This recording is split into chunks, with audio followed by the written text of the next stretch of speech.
Hello knitters! I thought I would do this tutorial from my studio because it's pretty clean and organized right now. This is what I'm going to show you is how to do some of the Intarsia knitting on the octopus. There's some color palettes, some wool. I'll organize some of the base colors and some hat colors down there. I keep it all wrapped up to keep the moths away. And there's my spinner. If I get wool that needs to be spun before I work it, I use that. And here's my desk, a little bit clean, nice sewing machine for making pockets and things. And that's about it. Okay, what I'm going to show you today is the Intarsia work that I do while doing the octopus pattern. You can see I've marked my little tick marks of all I have done. We are at this part up here, and I have a lot of bobbins all hanging down off my work. And I've done from the bottom, my ribbing, started my pattern and worked all the way up. It's taken me about 2 days to do this. It takes me about maybe 3 or 4 to do the whole back. Used to take me longer, but I get faster at it. You just pick your way through.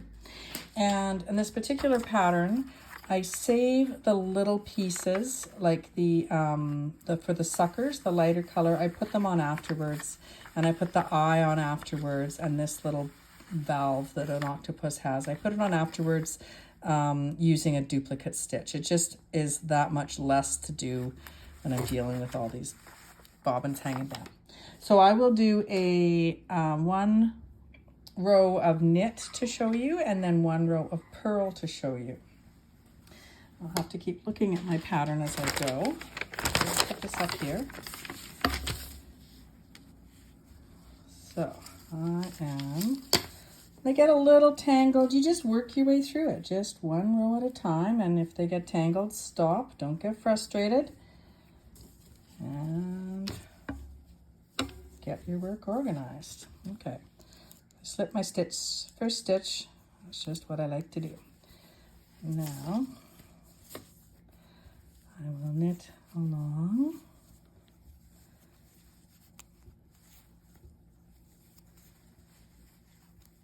And I'm glancing at my pattern and I see that the next row, this dark brown purple color, is the same stitch and then 3 across. So I'm making sure that I cross my wool so that I don't end up with a hole.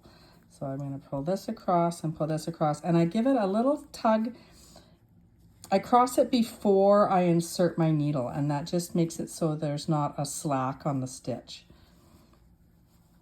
Okay, and this next stitch, this row actually has 3 of this dark purple brown, and then it'll be the light brown again. So I'm going to carry the light brown across so that I'll have it where I need it. So I'm going to cross them again, give it a little tug so it's going to stay tight, not slack. See, I've got my brown back here, my light brown, I mean. And one more of the dark purple brown, so I'm going to twist it. And then my pattern, I'll show you what I'm doing.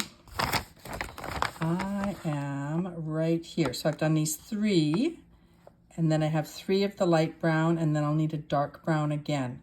Some of them I have bobbins coming up here, but this is just working from this dark brown over. So I'll show you what I do with that. I know that I'm going to need the dark brown next, so I'm going to carry the dark brown over, so I'll have a stitch. Have it available for when I need those stitches. And I'm just untangling a little bit because that's the way it is. This is kind of the hardest part of the pattern, so that's why I saved it to show you. So there is one of those light brown, and I'm going to twist, I'll put it over. It just, and over, under, it doesn't matter that much. I want it to go over. I think it has a little less of a bump. They call it intuitive Intarsia, and that's what I'm doing. So now I need the one more of the purple brown. So I'm crossing over, and now back to the light brown. It's giving me a bit of trouble because they're dangling off my table. They don't usually pull that hard. So the light brown. And then I'm going to go all the way across. You're probably looking and thinking, oh, that looks horrible, but it's not that bad. You just keep at it. All the way across. And my pattern, let me take a look and see. This was 2 up.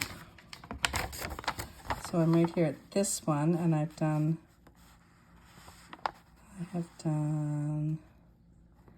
those 2. So the next one's 1 over. So I've got 1, 2, 3, 4, 5 of the light brown and then a dark brown. So I've done 1, 2, 3, 4. 1 more. And see, I've got a big slacky stitch there that I pulled. So I'm going to make sure that I pull that tight. And then do my 1 of the dark brown. Okay, I'm just going to carry on. I think you get the idea there. Sometimes I'm carrying, sometimes I'm just starting a new color and crisscrossing. So I'll get to the other end and then I'll do a purl row. All right, I have done my knit row and now I'm ready to do my purl row. And these are all the mess of bobbins that I have. I call them bobbins, but they're really just little balls of wool that I have ready to go, that I tighten up and release the amount I need and just try and stay organized before they get too tangled up. So this is the purl row, and if anybody asks, I do have 19 changes in color going on here. And here's our octopus. So we did knit row this way and then purl row back. So I'm going to start with my 6 rows of the base color. And with the purl, I always like, well, knit and purl, both sides for the edge of my work. I always like to slip the first stitch because it makes a nice seam along here to put your seams together. So slip the first one. Oops, I'm doing 5, 6. I counted 6. It's going to get tangled. There we go. Okay, now I'm going to cross these over and do my 1 of the dark brown. I'm just going to look at my pattern. 1 of the dark brown and then 3 light brown and a dark brown. Okay, so I'm changing colors again. So I'm going to cross over, give them a little tug first, and then purl into that stitch. I'm slipping here. Hope you saw that. I'll do it again. 3. Okay, cross over. So give it a little tug. With this wool that is, it's quite pull aparty, so you have to make sure you have a little twist when you pull it and don't pull it too tight, because if it pulls apart, you're going to get really, really annoyed. Okay, and then I look at my pattern, and here I am, and I have 7 of the base color. So I'm going to cross again. See, crossing them over, purl into the next stitch.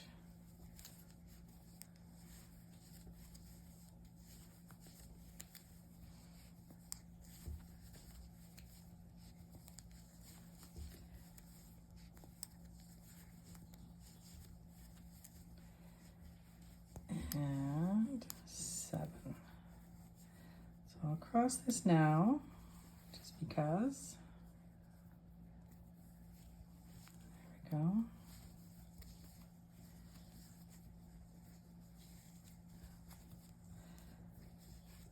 Okay, and now this one here, I will cross that, because now I'm going to do, I did 7 of my light, 1, 2, 3, 4, 5, 6, 7, and then I have the dark brown.